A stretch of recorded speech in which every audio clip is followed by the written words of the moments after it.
16강 요한계시록은 독생자와 독생녀 어린 양의 신부와 축복으로 이렇게 말씀을 좀 드리도록 하겠습니다.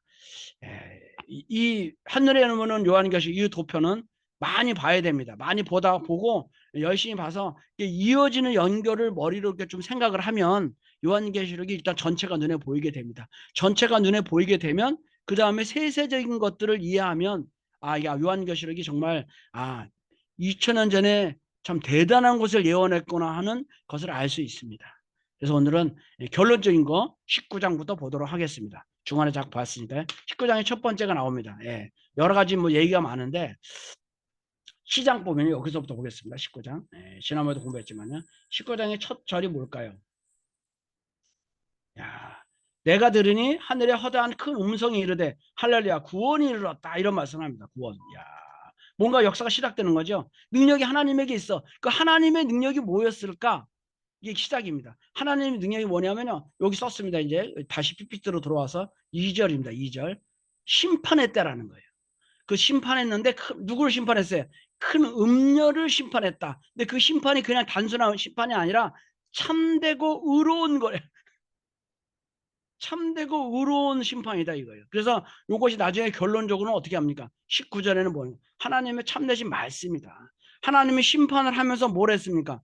어린 양의 신부를 세웠다라는 얘기입니다. 이게 오늘 19장의 사실은 결론입니다. 근데 누구를 심판했습니까? 음녀를 심판했다. 여러분 음녀가 나오는 장이 몇 장일까요? 음녀는요 17장에 나옵니다. 그럼 17장 이전에는 뭐로 나와요? 17장 이전에는 음료로 나오지 않아요. 사탄은 어떻게 나옵니까? 사탄은 짐승으로 나옵니다. 혹은 붉은 용으로 나옵니다. 붉은 용은 알죠? 사탄, 마귀, 그쵸? 옛뱀.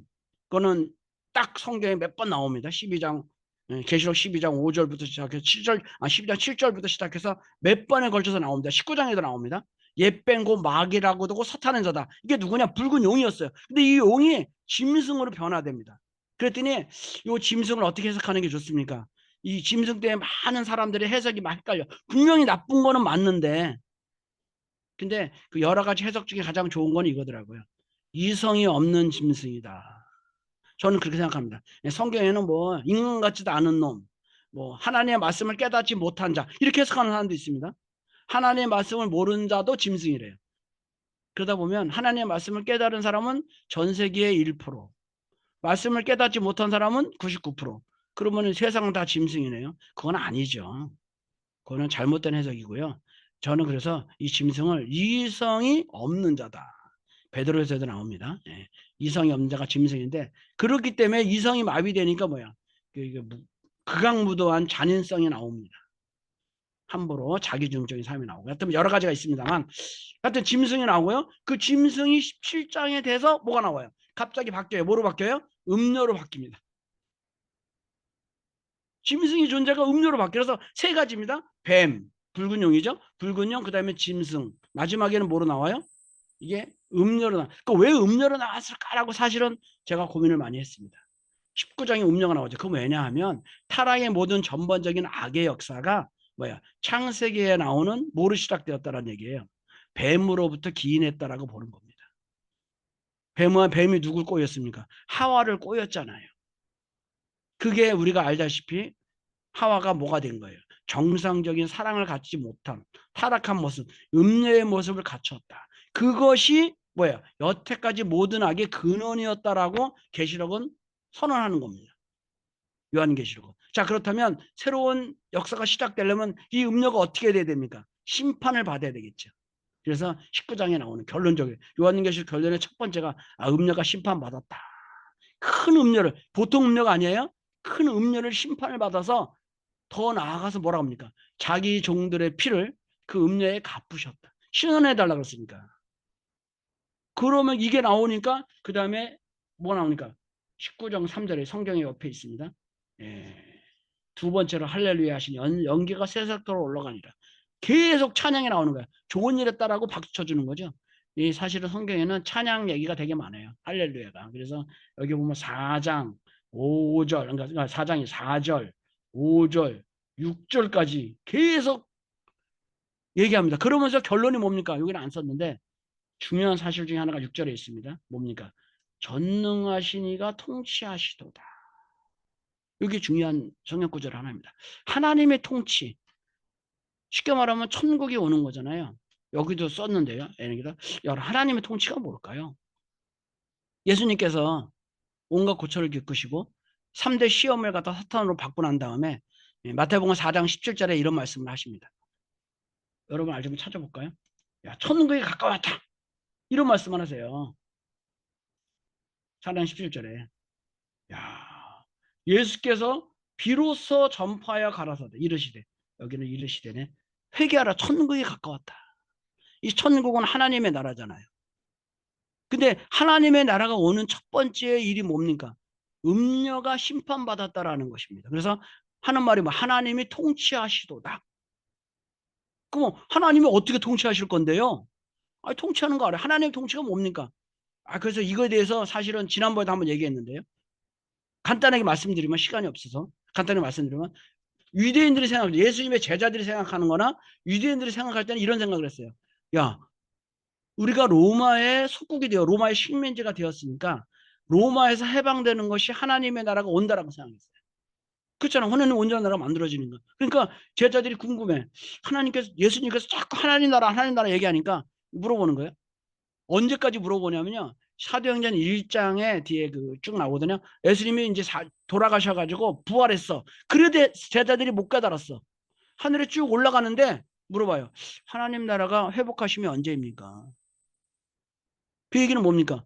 이 땅에 나오는 거예요. 또 제자들도 바리새인과 서기관들도 물어보잖아요. 여러분이 잘 아는 것처럼 하나님 나라가 어디 있습니까? 보여주십시오.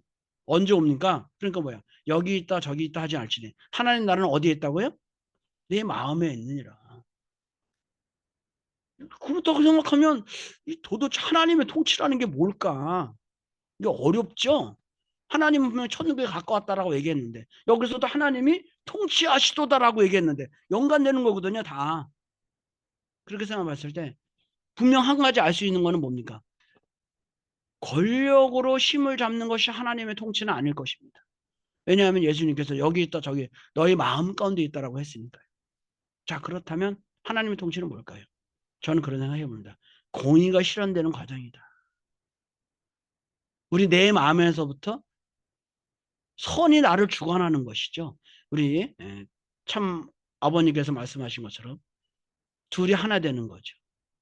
그게 하나님 나라의 출발점이겠죠. 공의가 실현되는 겁니다. 올바르게 성장하는 것. 뭐 이런 거겠죠. 그래서 공의가 출발되려면 어디서부터 출발돼야 됩니까? 이 요한계시록을 얘기하는 거예요. 가정에서부터 공의가 출발돼야 된다라고 말씀하시는 겁니다. 그러니까 여기서 뭡니까? 우리가 크게 즐거워하고 기뻐해서 이제 때가 됐다. 7절이죠. 본론에 다시 돌아오겠습니다. 그에게 영광을 돌리세요. 어린 양의 혼인의 기약이 이르렀다. 여기서 전 얘기합니다. 기약이 뭘까? 약속인데 예전에 한 약속이거든요. 아주 옛날에 한 약속이잖아요. 옛날에 어떤 약속이 있었어요? 혼인의 약속이 있었어요. 그래서 그 약속에 따라서 아내가 자신을 준비했대. 누가 준비했어요? 그냥 아내가 준비하였으므로 라고 사실은 저는 그렇게 알고 있었어요. 여태까지는 아내가 있었구나. 근데 거기에 뭐가 들어가 있어요? 자신을 준비했다. 그러니까 누구에 의해서 준비한 거는 맞지만 본인 스스로가 준비했다라는 얘기에 독립적이다라는 말이 나오는 겁니다. 이게 어려운 것 중에 하나입니다. 이것도 어떻게 보면 신학적으로도요. 자신을 준비했다라는 얘기죠. 야, 그래서 준비했어요. 야, 그래서 그에게 빛나는 세마포서를 저거 뭐 이건 이제 혼인잔치에 대한 얘기가 쭉 나오니까 여러분 잘 알 거예요. 그러면서 결론이 뭐냐? 하나님의 참되신 말씀이라 하기로. 그러니까 난 생각해보는 하나님의 참되신 말씀이 뭘까? 그거는 하나님 나라의 통치가 이루어지는 것일 것이다. 여기 아까 얘기한 것처럼 그렇죠? 계시록 몇 장이에요? 계시록 19장 4절인가요? 3절인가? 거기서 6절에 얘기한 것처럼 하나님 통치가 이루어지는 것이 하나님의 말씀입니다. 그래서 그것은 하나님 나라의 현현인데 하나님 나라의 현현은 어떻게 출발하겠습니까? 음녀가 심판하고 어린 양의 신부로 등장하면서 시작되어진다라고 저는 생각하고 있는 겁니다. 그래서 그것은 뭐냐? 창세기의 약속입니다. 창세기 하나님께서 말씀하셨잖아요. 우리한테 1장 2절 3대 축복을 주셨죠. 생육하고 번성해서 만물을 정하라. 이게 하나님의 뜻입니다. 잘 알고 계시지만 그렇죠. 근데 누가 먼저 지었다? 여기는 좀 나왔는데 아담이 먼저 지음을 받고 하와가 그 후며. 요거는 이제 왜 제가 요걸 썼냐면요. 왜 먼저 창조 나중에 창조 이게 중요할까요? 사탄이가 하와를 먼저 꼬였잖아요. 하와를 왜 먼저 꼬였을까요? 요 얘기 설명할 때 요걸 씁니다. 뭐 여자라서 뭐 꼬였다 이런 얘기도 있지만 요런 측면에서 본다면 하나님의 그런 창조 과정을 보면 한 번에 왕창 창조한 것이 아니라 과정을 통해서 우리가 창조했음을 알 수 있습니다. 그래서 먼저 창조한 것보다 나중에 창조했던 것이 보다 더 하늘 앞에 가까운 존재가 됩니다.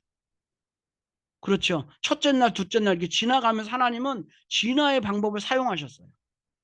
식물을 창조한 다음에 동물을 창조하고 동물의 마지막에 인간을 창조한 걸 보게 될 때에 나중에 창조한 것일수록 뭐예요? 하늘에 더 가깝다. 그렇기 때문에 하나는 사탄이는 누구야? 가장 나중에 창조한 존재를 타락시켰다.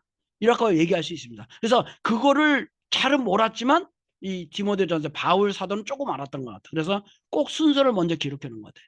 먼저 지음 받고 하와가 그거다.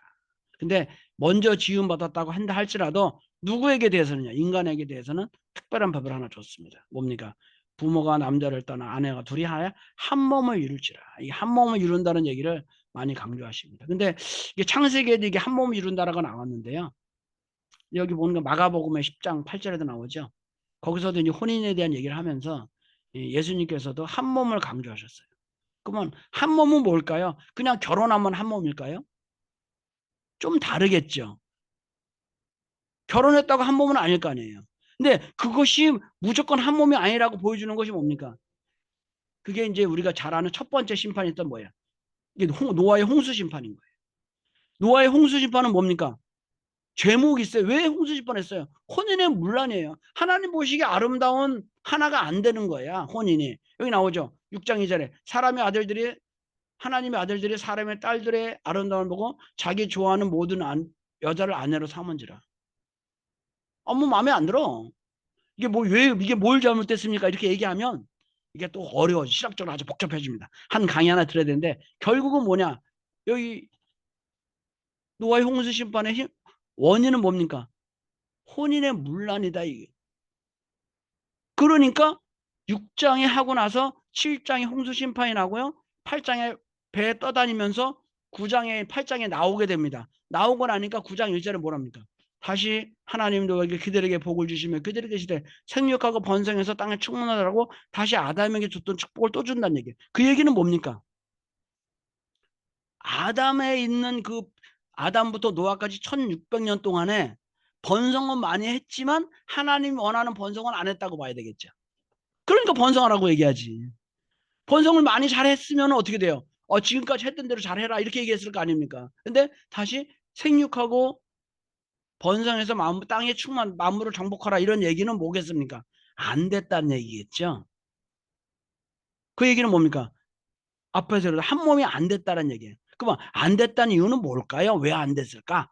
여기 성서는 그걸 잘 설명해 주고 있습니다. 고린도서 12장 20절에 아담 안에서 모든 사람이 죽은 것 같이 그리스도 안에서 모든 사람이 삶을 얻으리라.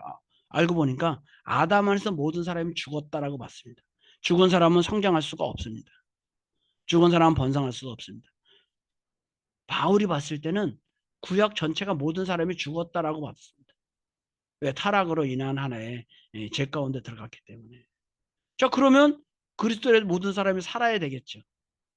그래서 여기 쭉 나오죠. 그래서 먼저 산 사람이 뭡니까? 그리스도 안에서 모든 사람이 삶을 얻으리라. 그 살았던 사람을 우리는 뭐라고 얘기합니까? 말씀이 육신이 되매 우리의 가운데 거하시며 그 영광을 보니 아버지의 독생자 영광이다. 그러니까 죽었던 사람 가운데서 맨 먼저 살아난 사람. 어떻게 말하면 완성한 사람이죠. 그분을 성서는 얘기합니다. 요한복음은 독생자라고 얘기합니다. 죽었던 가운데서 먼저 살아난 사람. 먼저 완성된 사람이라고 해요. 그래서 이 독생자이신 예수님은 그런 의미가 있죠. 그래서 여기 나오는 것처럼 첫사람 아담은 생명이 되었어. 살았어요. 그렇지만 나중에 죽었죠. 마지막 아담은 살려준 영이 되었나니. 그래서 아담과 예수님의 관계를 잘 설명해 주고 있습니다. 아담은 모든 사람이 죽었고 힘들었어요. 한 몸이 될 수 있는 자격이 없었어요. 그렇지만 이제 독생자가 와서 한 몸이 될 수 있는 뭔가 자격을 얻었다라고 얘기할 수 있겠죠. 하여튼 이렇게 보면 여기 어린 양은 누굽니까? 어린 양은 재림주를 의미하는데 여기서는 어린 양은 하여튼간 어린 양은 예수님하고 이렇게 딱 연결되어 있습니다. 그러고 나서 이제 혼인잔치가 나오는 겁니다. 근데 여러분 예수님의 비밀이 뭔지 아세요? 예수님의 비밀이 하나 있어요. 자기 얘기했어요. 에베소서 가운데. 그리스도의 비밀이 뭘까? 하나님을 믿는 겁니다. 근데 여기 봐요. 에베소서 5장 32절 나옵니다. 뭐냐? 이 비밀이 크도다. 뭔가 비밀이 있대요. 힘 있죠. 그렇죠? 아, 시그렛. 뭔가 비밀이 있어요. 야, 비밀이 있는데 이게 뭐냐? 나는 그리스도의 교회에 대해서 말하노라. 비밀이 크도다. 뭐죠? 뭐냐? 그러므로 사람이 부모를 떠나 똑같은 말이 나오자. 아내와 연합하여 그 둘이 한 육체가 될지니. 제가 요거 순서를 바꿨어요. 이 절수를 보면요.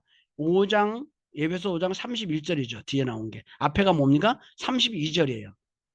이걸 갖다 싹 일부러 강조하려고 해. 사람이 부모를 따 아내와 합하여 둘이 한 육체가 되는 것이 그리스도의 비밀이래요. 왜 비밀이 될 수 있을까요? 하나님 비밀이 뭘까? 금은보화를 캐는 게 비밀이 아닙니다.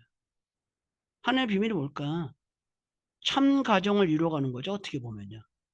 둘이 혼인해서 하나 되는 거예요. 왜? 그게 하나님의 창조 목적이기 때문에 창조 목적이 하나님의 큰 비밀 중에 하나라는 얘기입니다. 그 비밀을 실현하는 사람이 누굽니까? 그렇기 때문에 여기 나오는 거예요. 크게 기뻐하고 즐거워하자. 혼인의 기약이 이제 그 비밀이 어떻게 돼요? 실현할 준비가 되었다라는 얘기겠죠. 예수님은 그런 비밀을 가져오신 분이야. 둘이 하나 되는 비밀. 그럼 둘이 하나 되려면 어떻게 돼? 뭐가 있어야 되잖아요. 그래서 이제 뒤에 핵심 말씀을 쭉 썼습니다. 얼마나 혼인잔치가 중요한지. 자기가 비밀이고 중요하다고 생각한다면 뭐 자기의 삶 가운데 그 어려운 것들이 좀 드러나야 되잖아요. 그래서 여러분 잘 알다시피 복음서에는요. 혼인잔치에 대한 비유가 12번이나 등장합니다. 다 얘기하자 그러면 끝이 없어요. 나중에 참고적으로 한번 특강 한번 하겠습니다. 예수님과 혼인잔치. 그거 읽어보면서 하면 참 은혜가 있어요. 이것도 야 정말 예수님이 정말로 혼인하고 싶었구나라는 그 심정과 사정이 그 비유 가운데 담겨져 있습니다. 그래서 이 요한복음 2장의 첫 번째 기적도 가나안의 혼인잔치에 가는 겁니다. 여기서 많은 에피소드가 있죠. 엄마하고의 그런 갈등도 있고요. 하여간 간에. 그래서 예수님은 얘기합니다. 항상 얘기해요. 혼인을 얘기하면 뭐냐.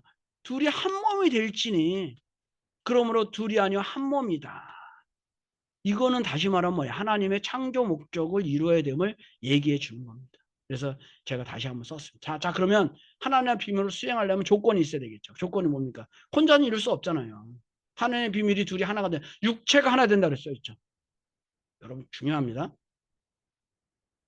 예배서 5장 31절에 부모를 떠나 그 아내와 합하여 둘이 한 육체가 될지니. 그렇죠? 비밀이라는 얘기가 그전에는 육체가 안 됐나요? 다 됐죠. 근데 왜 안 됐다고 보는 거예요? 실사가 안 잡히 다 죽었으니까. 자 그렇다면 누가 먼저 이 비밀을 이루어 가야 되는 사람이 되어야 될까요? 아담한테 하나님이 주었던 명령이 뭡니까? 하나 되라는 명령을 주었어요. 아담의 대신자인 예수님도 그 명령을 이끌어 가야 되겠죠. 그래서 독생자라는 말의 의미는 뭡니까? 여러분 아까 설명했죠? 완성했던 자가 독생자다. 말씀으로 육신이 된 분이니까. 생육한 결론입니다. 자 그렇다면 혼자 이룰 수 없으면 독생자면 독생자가 있어야지 뭐가 앞뒤가 맞잖아요. 그러면 정말 예수님의 그런 삶 가운데 예수님의 말씀 가운데 독생자라는 말이 등장할까? 뭐가 있어야 되잖아요. 그래야지 이게 앞뒤가 맞잖아요. 예수님이 해야 되는 일이 뭘까? 그래서 좀 그거를 좀 이렇게 좀 살펴봤습니다. 다음은 보혜사 성령이 등장하는 겁니다. 14장 16절에 나옵니다. 내가 아버지께 구하겠사오니 그가 다른 보혜사를 너에게 주사 영원토록 너희와 함께 있게 하느니. 내가 아버지께 구하겠사오니. 그러니까 뭐를 구한다는 얘기는 뭡니까? 여기 나오죠. 예수님 뭔가 부족한 것이 있었다라는 거예요. 그 예수님은 어떤 분이에요? 하나님이 되신 자 아닙니까? 만왕의 왕이시고 뭐 돌이 떡이 되라 하면 떡도 그렇게도 할 수 있는 분이신데 예수님이 뭔가 야 부족한 것이 있었다. 뭘까? 이렇게 생각해 보는 겁니다. 야 그렇게 부족한 또 다른 보혜사라고 얘기하는 거예요. 또 다른 보혜사라는 얘기는 뭡니까? 뭔가 왔었던 사람이 있긴 있었다라는 거예요. 전에. 근데 다른 보혜사가 온다는 거예요. 그래서 14장 26절에 보혜사가 아버지께서 내 이름으로 보내신 성령이다. 알고 보니까. 누구를 위해서 보내는 거예요? 내 이름으로. 그가 모든 것을 가르치실 것이다. 왜 여러 번 가르치는 것이 나올까요? 왜 모든 것을 생각나게 할까요? 이게 중요합니다. 보혜사 성령이면은 뭐 사랑의 대상이니까 뭐 사랑을 이야기하고 막 이러면 참 좋겠는데 왜 모든 것을 가르치게 하고 내가 말한 걸 생각나게 할 거 이런 진리적인 측면에서 접근을 할까요? 그거는 이유가 있어요. 왜냐하면 요한복음 1장 14절에 예수님께서는 독생자는 어떤 사람이라고요? 말씀이 육신된 분이라고 얘기했잖아요. 그러니까 독생자의 대상이 되는 독생여도 어떻게 돼요? 말씀이 육신이 돼야 되겠죠? 그래 이게 앞뒤가 맞아 스스로 완성했다라고 얘기할 수 있잖아요. 그러니까 그 진리적인 측면을 자꾸 얘기하는 겁니다. 근데 안타까운 사실은 16장 7절입니다. 내가 떠나가지 아니하면 보혜사가 너에게 오시지 아니할 것이라되 내가 가면 너에게 오리니. 이게 어려운 거예요. 같이 있지 못했다라. 내가 가야지만이 온다. 근데 하나님의 비밀은 뭡니까? 육신이 하나 되는 거예요. 하나님의 비밀은요. 그래서 여기 쭉 나오죠. 그러면은 요거에 대해서 뭐 성령은 뭐냐? 성령을 먼저 우리가 알아야지 좀 이해가 되거든요. 성령이 뭔 이거는 예수님이 보니까 부인이네요. 어떻게 보니까요. 근데 구약에도 성령이 있었어요. 뭐 시편하고 열왕기하에 2번 등장합니다. 예수님은 어떤 분이에요?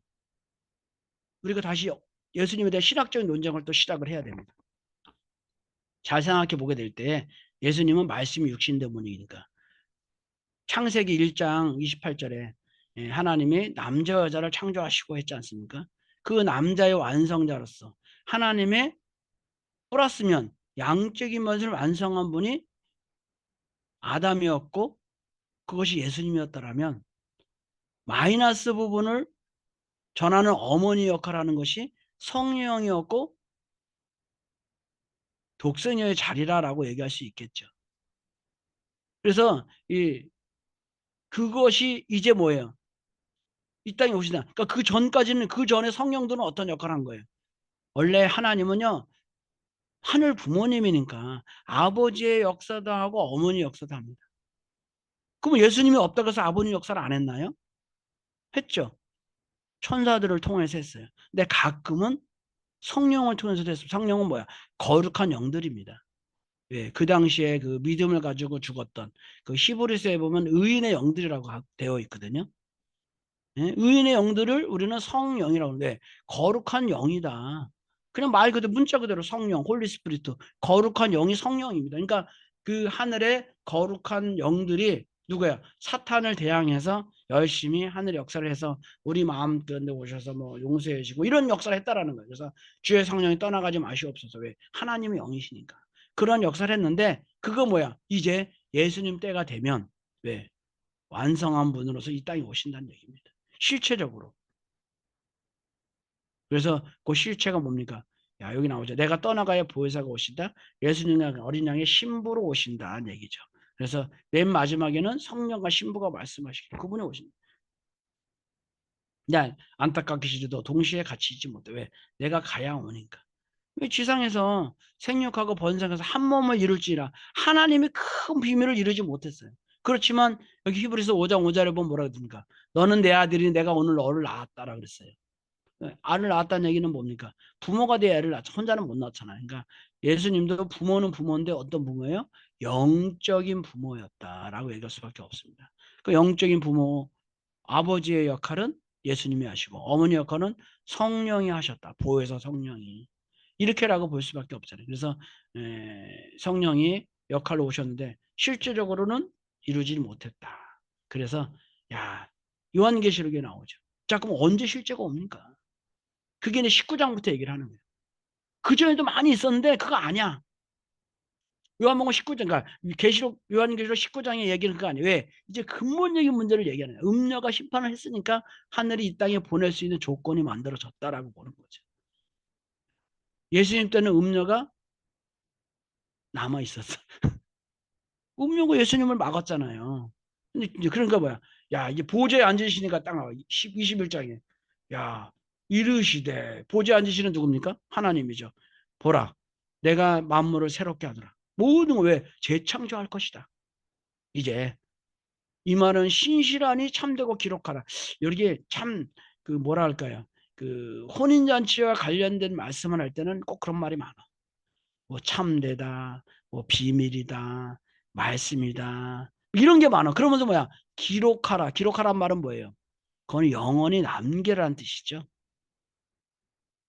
영원히 남겨요. 말이라는 것은 그냥 흘러가잖아요. 요즘은 비디오도 많고 동영상 찍는 것도 많고, 제가 이렇게 오늘 이렇게 강의하는 것도 유튜브에 이렇게 남아져 가지고 언제까지 남아질지는 모르겠지만, 옛날에는 그러지 못했거든요. 옛날에는 기록을 해야 남아지거든요. 영원히 남겨라. 왜? 영원하다라는 건 진리란 얘기예요. 그래서 누가 등장합니까?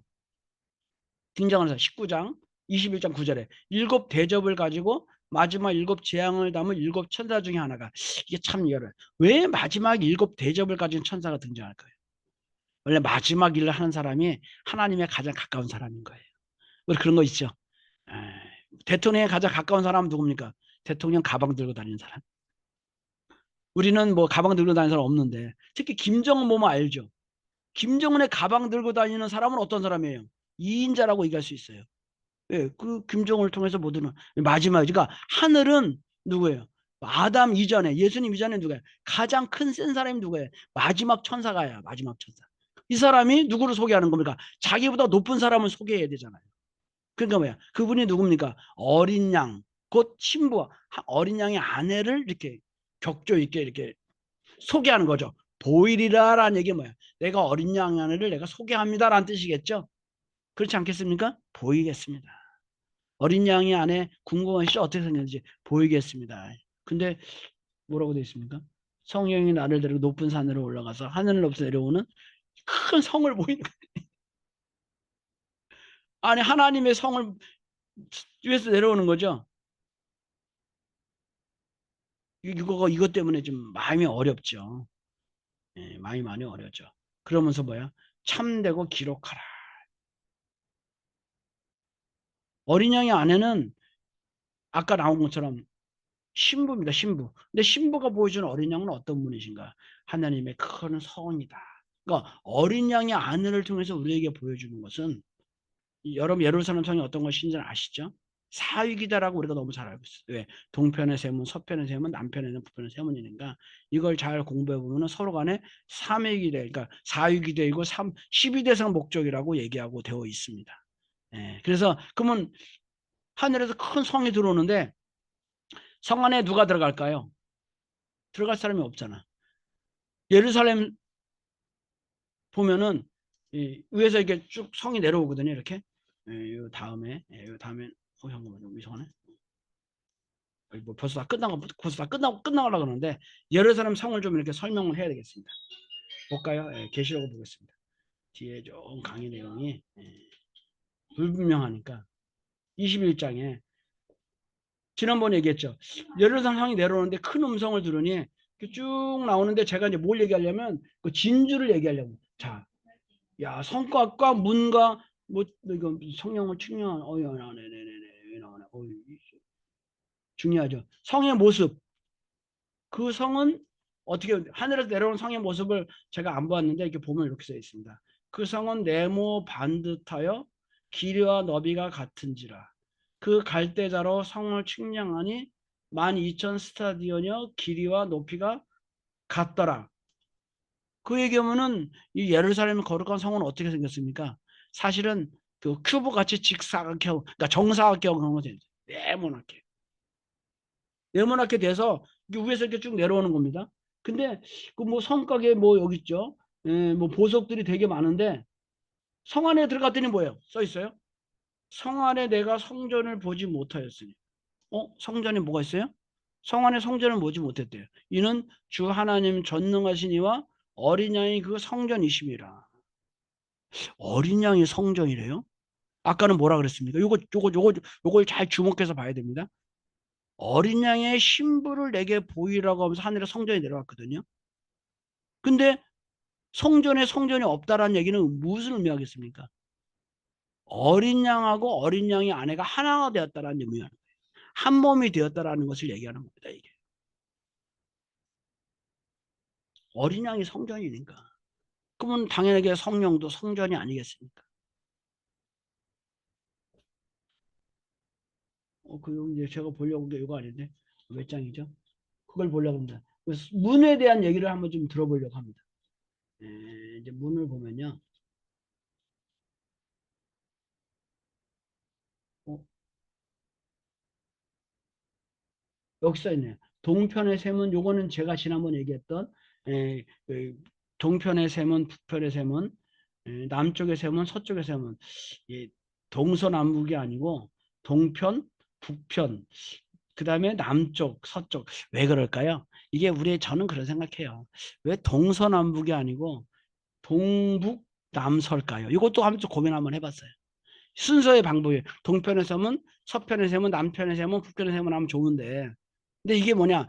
동편의 서문은 나잖아. 내가 이뤄야 될 3대서 목적입니다. 그 다음에 생각해야 될 게 뭐냐면요. 북편은 하나님입니다. 사실은 하나님이고요. 다음에는 누구 생각해요? 부인을 생각해야 될 것인데 현실적으로 보면 뭐예요? 자녀가 먼저 나오죠. 남편이 자녀니까. 그러고 나서 부인이 나와요. 근데 가만히 보면 그런 거 있어요. 이 세상이 흘러가는 거 보면 처음에는 부부가 하나가 되지만 나중에 순서가 되면 순서가 좀 달라지거든요. 자녀가 나오면 배우자보다 자녀가 먼저라는 게 있죠. 당연하게. 그러고 올라갑니다. 그래서 그러한 모습으로 이걸 썼지 않았을까. 우리에게 가야 되는 첫 번째 것은 하나님을 먼저 섬기는 우리의 말. 왜? 예수님께서도 얘기했잖아요. 율법이 뭐야? 율법이 한 600개가 넘는데 그걸 딱 2개를 줄이면 뭐라고 얘기할 수 있습니까? 야, 몸과 마음을 내 하나님 여호와를 내 몸과 같이 사랑하고 그 다음에 행적으로 이웃이다. 그래서 종적인 것이 먼저다라고 얘기하는 거를 얘기할 수 있습니다. 그러고 나서 뭐 12가지 진주문이 다 있습니다. 자, 근데 그 재밌는 게 그러니까 21장 21절 요거 좀 외우세요. 요게 이제 계시록에서 풀어간 하나의 좋은 키가 됩니다. 그 문은 12진주니 나는 그래요. 진주보다는 사파이어나 뭐 이런 다이아몬드가 좋지 않을까요? 근데 다이아몬드가 큰 거는 어려운 것 같아. 루비 같은 거나. 근데 진주는 큰 게 많이 나오니까 그 진주로 문을 만들었다는 거죠. 한 개의 각 문마다 한 개의 진주로 되어 있어. 문마다 한 개의 진주로 되어 있으면 뭘 얘기할 수 있어요? 야, 문 한 개가 진주로 되면은 그 진주는 어디서 나오는 겁니까? 보통 우리가 보석이라고 하면은 산에서 캐지 않습니까? 광물로. 뭐 금이나 뭐 다이아몬드 이런 건 다 산에서 나오는 거거든요. 근데 이 진주는 어디서 나와요? 바다에서 나오죠. 바다에서 어디서 나와요? 조개에서 나오는 거야. 이게 조금은 달라. 생명체가 있는 것 같은 그런 뉘앙스가 있어요. 근데 이 진주가 문만하려면 조개는 얼마나 해야 돼? 산만 해야 되겠죠. 조개가 산 많은 조개는 없어요. 아무리 우리가 세상을 둘러봐도 산만하거나 아니면 조그만 섬만 해야 되거든요. 그래야지 이 문짝 많은 게 나오잖아요. 그러니까 진주 요만하게 나오기 요만한 게 나오려면 대충 이만해야지 요만한 게 나오잖아요. 이게 조개 크기가. 그러니까 몇 배는 되겠지? 30배는 되겠죠. 그렇다면은 산만한 조개는 세상에 존재하지 않습니다. 그런 모습을 보게 될 때에 이 하늘에서 내려오는 거룩한 예루살렘 성은 비유와 상징이다라고 얘기할 수밖에 없습니다. 실제로는 이런 일이 없으니까요. 근데 실제라고 해도 하늘에 뭐만 내려와요? 성곽은 없고 뭐야? 하느님의 성전을 없고 성곽만 내려왔다는 얘기죠. 문하고 성곽만 내려왔죠. 근데 그 문도 투명해서 다 알아. 그러니까 이거는 비유와 상징일 것이다. 자, 그렇게 생각해 본다면 여기서 우리가 알아야 될 것은 무엇이겠습니까? 그 예루살렘 성에 들어가는 사람들을 얘기하는 겁니다. 어떤 사람이 들어갈까요? 첫 번째 여기 나오죠. 아까 얘기했죠. 성 안에는 누구야? 하나님이 들어가시겠죠. 그게 첫 번째야. 동편에 본인이 들어갈 거고요. 성전이니까 하나님 들어갈 거고. 그 다음에 계시록 24장 14절에는 여러분 계시록 24장 14절 여기 나오나? 여기 나오나요? 여기 나오네. 다음번에 있으면 두루마기를 빠는 자는 복이 있으니 이들이 생명나무에 나아가며 문을 통하여 성에 들어갈 권세를 받으려 합니다. 그렇다는 얘기는 성에 들어갔다는 얘기죠. 자, 그러면 성에는 누가 들어갔습니까? 우리가 알다시피 하나님, 예수님, 그 자녀. 그러면은 맨 처음에 언급된 성령의 신부는 어디 갔나요? 그 자체죠. 내가 성령의 하나님의 어린 신부를 보여준다면 성령을 보여주고 신부도 들어가 있죠. 자, 그렇게 생각해 보게 된다면 그 앞으로의 마지막 결론의 내용은 참가정을 이상을 이루어야 되는데 가장 중요한 거는 뭐겠습니까? 신부의 역할이다라는 얘기를 하는 겁니다. 그래서 저는 이것이 하나의 내려오는데 독생자가 재림 메시, 여기 어린 양은 재림 메시아니까. 그렇다면 하늘 내려오는 성령은 뭡니까? 그거는 독생녀고, 음녀가 심판받은 걸 보아서 음녀는 타락한 하와의 상징이지만, 그렇죠? 하늘에서 내려오는 새 성령은 새 해와로서 재림 메시아의 신부가 되어지고 이건 독생녀가 되어줄 수 있겠다. 이런 얘기가 나오는 이 계시록 21장에 하늘에서 오른 예루살렘의 결론이라고 얘기할 수 있을 것입니다. 그래서 하늘의 신부를 내가 너에게 보이겠다. 이제 한 사람을 보이는 것보다는 이 신부의 역할 이런 것들을 얘기하고 있는 것이 요한계시록 21장이죠. 사람을 통해서 성령을 통해서 뭘 얘기하는 겁니까? 하나님 뜻이 이루어짐을 얘기하는 겁니다. 그래야지 뭔가 이게 교육이 되고 말씀이 됩니다. 그래서 요한계시록 21장은 결국은 사위기들을 통해서 이 땅에 참가장 이상을 하나님 뜻이 이루어지는 그러한 것들을 보여준 것이다라고 얘기할 수 있습니다. 이거 잘 기억하시고요. 21장 중요합니다. 그래서 이것도 어떻게 연계가 되냐면요. 7장, 14장, 21장 777로 또 연계가 됩니다. 7장은 예언이고요. 14장은 사탄의 질멸이고요. 마지막 21장은 하나님 뜻을 이루는 것입니다. 이 세 가지. 하나님 뜻을 이루는데 가장 중요한 건 뭡니까? 어린 양의 신부가 있어야 된다는 사실입니다. 그 신부로 말미암아 뭐가 생기는 겁니까? 참가정, 사유기대에 이루어진다. 그러고 나서 이제 결론적으로 한 장에 다 붙여서 모든 것을 결말을 맺습니다. 여기 나오는 것처럼 수정과 같은 맑은 나오는데 생명수의 강을 내게 보이리니 하나님과 및 어린 양의 보좌로부터 나와서 원래 그 말씀이 물이라는 것은요 생명수거든요. 옛날 사람들은 그 생명수가 없으면 살 수가 없어요. 그래서 생명수가 어디 나와야 왜 어린 양의 보좌로부터 흘러나올까요? 예? 풍수학적으로 보면 수맥에 집을 지으면 어떻게 되는지 아세요? 마가 낀다 그래요. 그래서 수맥을 피해서 뭐 이런 거 있잖아요. 이렇게 하면은 뭐 이런 거 있잖아요. 알잖아요. 이렇게 들어서 이렇게 해보잖아요. 수맥이 있으면 이게 이렇게 움직인다는 거 아니에요. 그래서 움직이는 데를 피해서 집을 지어야 된다고 그러거든요.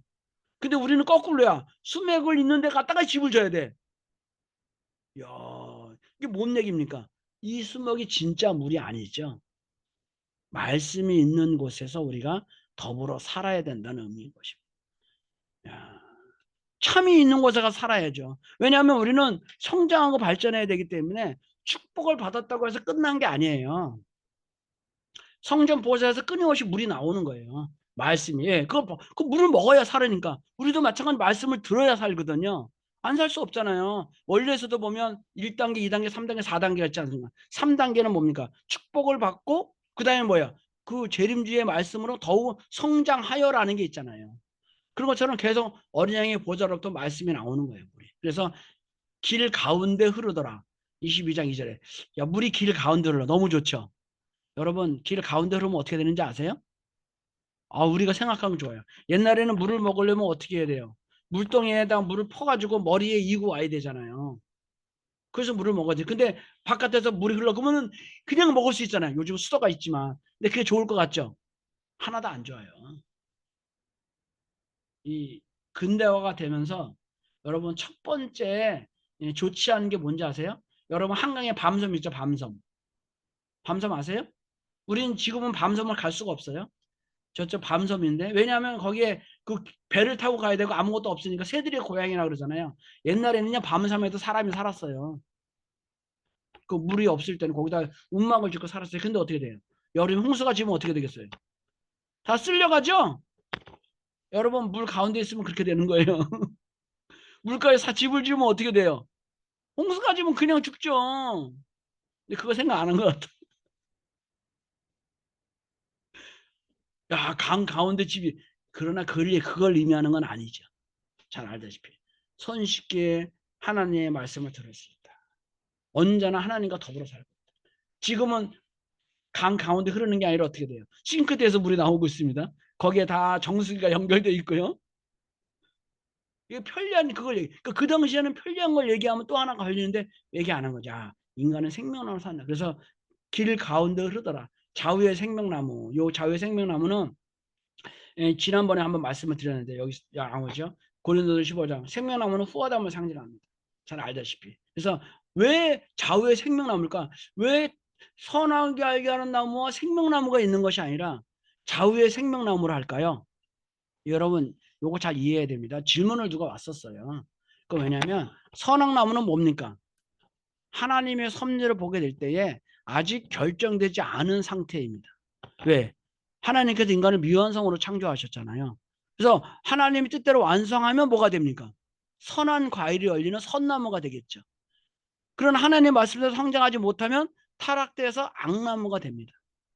근데 아담과 하와는 어떻게 돼요? 아직 완성하지 않았어요. 우리가 자꾸 말씀 가운데 에덴 동산 이전으로 갑시다. 에덴 동산을 이전으로 간다는 얘기는 뭘 의미합니까? 아직 완성하지 않은 거예요.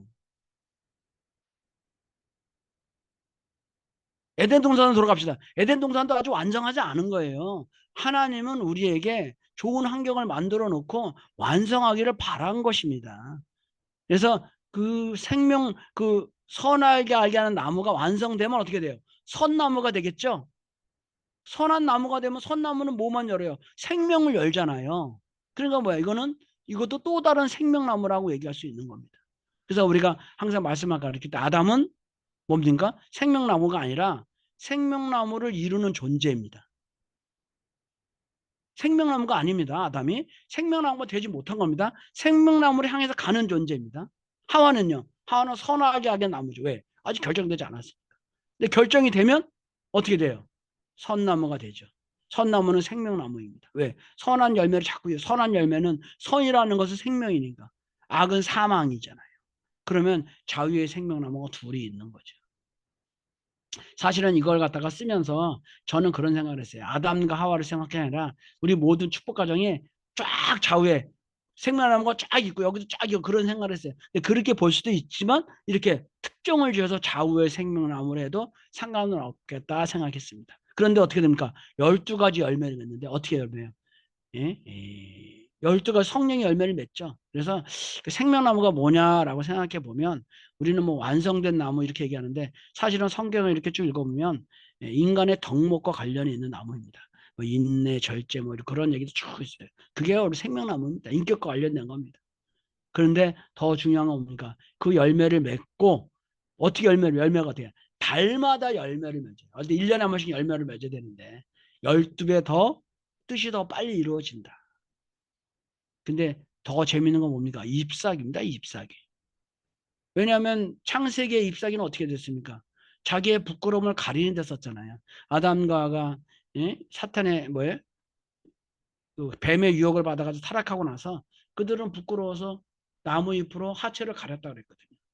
근데 그걸 생각하는 거예요. 하나님은 옛날 일을 잘 기억하세요. 또 옛날 일을 기억한 얘가 또 어디에 있을까요? 노아의 홍수 심판에도 나오죠. 예?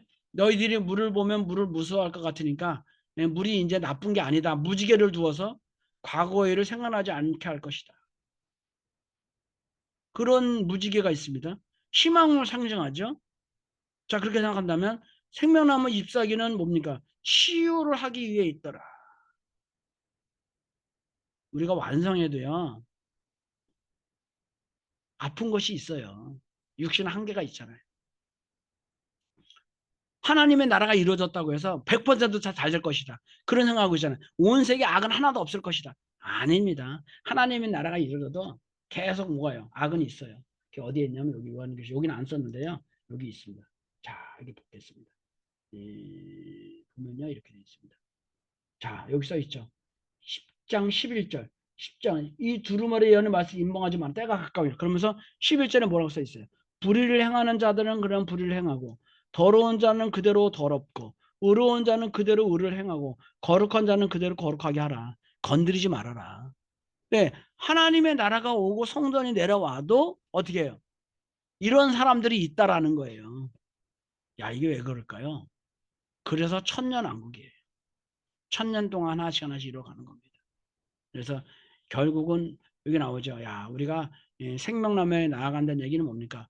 문들을 통하여 성에 들어갈 권세, 성에 들어간다는 얘기는 뭡니까?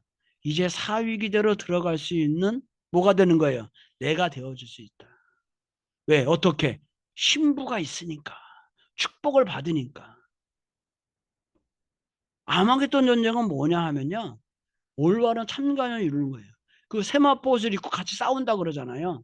축복받은 사람들하고. 우리가 축복을 받았다고 해서 끝나는 게 아니에요. 전쟁을 벌여야 돼요, 이제. 어떤 전쟁, 아마겟돈 전쟁. 왜? 끊임없이 나를 자각하는. 왜? 어디 생명수를 받아야 돼. 야, 성들을 통해서 성에 들어갈 권세를 받는 일이 들어갈 수 있어. 근데 거기서 들어가서 어떻게? 성에 들어가서 어떻게 돼? 생명수의 물을 먹고, 예? 열심히 우리가 성장하고 발전해야 됩니다. 근데 잘 못 알아들어. 그러니까 다시 한번 얘기하는 거예요. 성령과 신부가 말씀하시기를 다 와라. 성령과 신부의 이제는 시대가 바뀌었어요. 이제 어린 양이 안 나와요. 어린 양이 안 나오고 성령과 신부예요. 왜 그럴까요? 어린 양의 말씀을 듣고 우리가 성장해야 되는데 왜 갑자기 성령과 신부라고 나오나? 결론이 이게 참 아이러니인 거예요. 성령 진리는 맞는데 둘 다 성령은 어떻게 보면 이 거룩한 영들이니까 영적인 것을 얘기하는 거고요. 신부는 실체적인 독생녀 세허와를 말씀하시는 것입니다. 그분의 말씀을 통해서 우리가 뭐야? 생명수의 말씀을 듣고 우리가 열심히 성장해야 된다라는 걸 의미하겠죠. 그래서 어떻게 해야 됩니까? 여기 나오는 거죠. 불의를 행하는 자는 불의를 행하고 이 사람들은 어떻게 다 복귀해야 되지 않을까? 이게 사실은 계시록의 언론입니다. 하나님의 나라가 온다 할지라도 여기 나오는 것처럼 계속 있어요. 행한 대로 갚아주고 내가 뭐 이제 그대로 되야겠죠. 그래서 여기 나온 것처럼 나왔죠. 예. 그래서 결국은 뭡니까? 이 22장의 결론을 얘기할 때 중요한 사실 중에 하나는 뭡니까? 혼인잔치라는 것이 있는 거예요. 생명나무의 열매는 그냥 열매가 맺는 것이 아니라 축복이 있어야 생명나무 열매가 있는 겁니다. 그렇죠? 그러면 먼저 누가? 어린 양으로 오신 분이 먼저 축복을 이루어야 되잖아요. 그래야 이게 앞뒤가 맞죠. 그러니까 신부를 등장을 시키고 어린 양이 나오고 독생녀가 나오는 겁니다. 그래서 신부의 말씀으로 우리가 더 축복을 받고 나서도 계속 성장하고 발전하라는 말씀입니다. 계시록은 그렇게 해서 결론을 맺습니다. 그래서 19장에 축복 있고, 근데 우리는 그런 생각했어요. 아, 축복이 다 끝이구나. 사실 은연중에 우리 그런 거 있거든요. 축복 수련 받고 이러면. 근데 여기 보니까 축복하고 나서 뭡니까? 거기 성에 들어가죠. 성에 들어가면 이제 뭐야? 물 먹어야 돼요. 물 먹고 열심히 성장해야 돼. 그렇죠? 목마른 자도 올 것이요. 죄 없는 자도 올 것이요. 뭐 다 있어. 예? 생각해봐. 요 22장 17절의 말씀이 어떤 사람일까요? 야, 성 밖에 있는 사람 얘기일까요? 성 안에 있는 사람 말씀일까요? 성 안에 있는 사람도 해당되는 겁니다. 그렇지 않겠어요? 아, 예수님은 하나님은 성령은 성 안에 있으면서 밖에 사람한테 오라 그러면 안 되잖아. 안팎을 다 얘기하는 거라고 생각해 보게 된다면, 예? 우리 축복가정들도 열심히 말씀을 듣고 성장해야 됨을 왜 사위들 이루어가야 되니까 그걸 얘기하는 건 아닌가 저는 그런 생각을 해봅니다. 그래서 결국은 여기에 그 신부는 완성한 해와 새 허를 지칭하는 말씀이다라고 저는 생각을 합니다. 그래서 이제 뭐 강의는 다 이제 이런 이것으로서 독생녀의 그 뭐라 그럴까요? 조금 내 얼굴이 좀 뒤에 가야 좀 잘 나오고 야 독생녀는 요한계시록은 요 근거를 보면 성서적 근거를 보면 이렇게 보여지고 있습니다. 그래서 한 5분 정도 남았는데요. 일단은 뭐 여기서 일단은 요한계시록 강의는 좀 끝나겠습니다. 오늘 뭐 1절부터 1강부터 16강까지 했는데 일단 시즌 1은 여기서 이렇게 마무리하고요. 제 계획성으로요. 그리고 제가 잘 준비해 가지고 한 달이나 두 달쯤 있다가 책을 중심 삼고 책을 어떻게 보는 게 좋은 건지 책을 읽으면서 좀 교재를 중요하고 그렇게 다시 한번 세부적으로 이렇게 좀 시즌 1을 준비하려고 합니다. 하여튼 그때도 또 이렇게 여기 오셨던 분들 이렇게 잘 지지해 주시고 많이 해 주시면 감사드리겠습니다. 오늘은 뭐 여기까지만 하겠습니다. 자, 질문을 받도록 하겠습니다.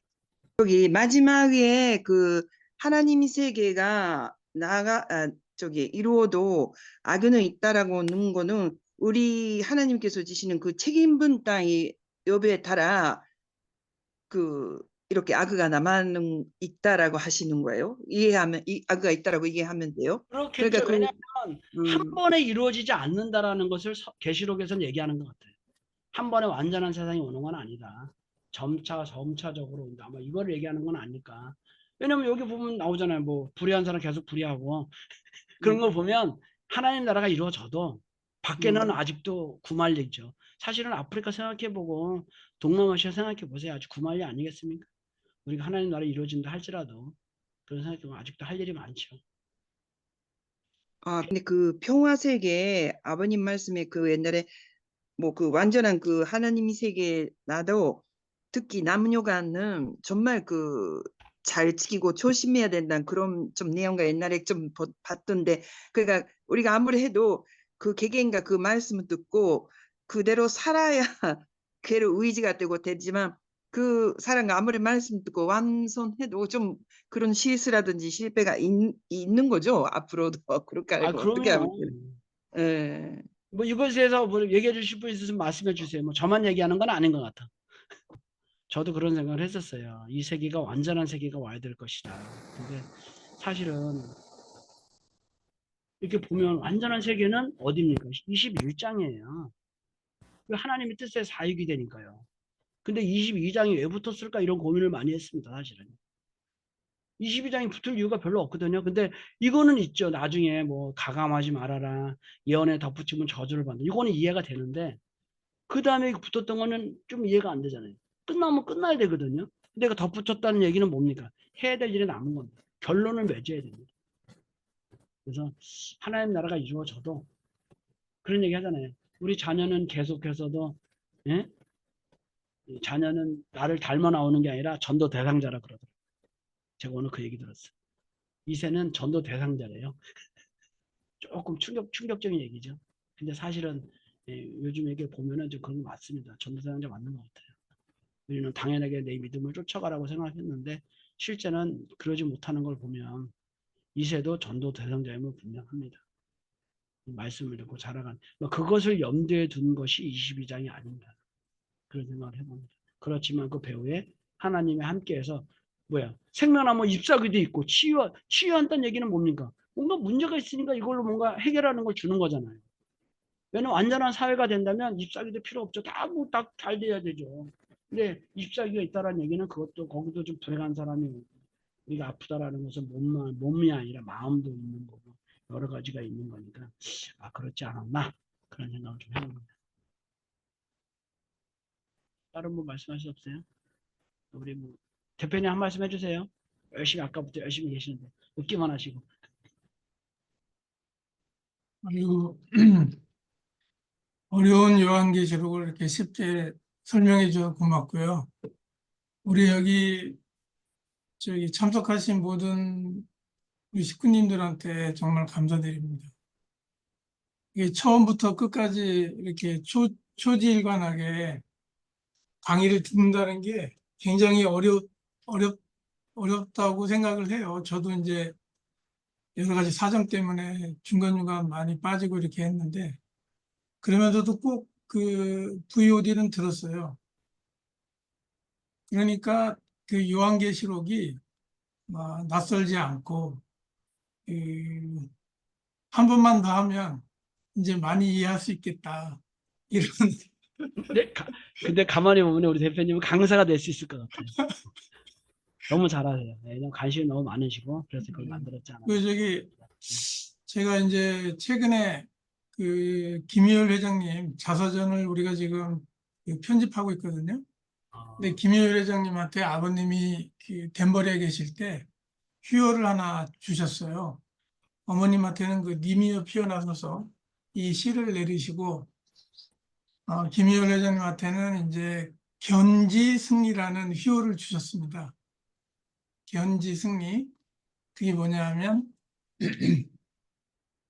초심을 잃지 않고 인내하면서 굳은 의지를 견제하면 승리는 따라온다.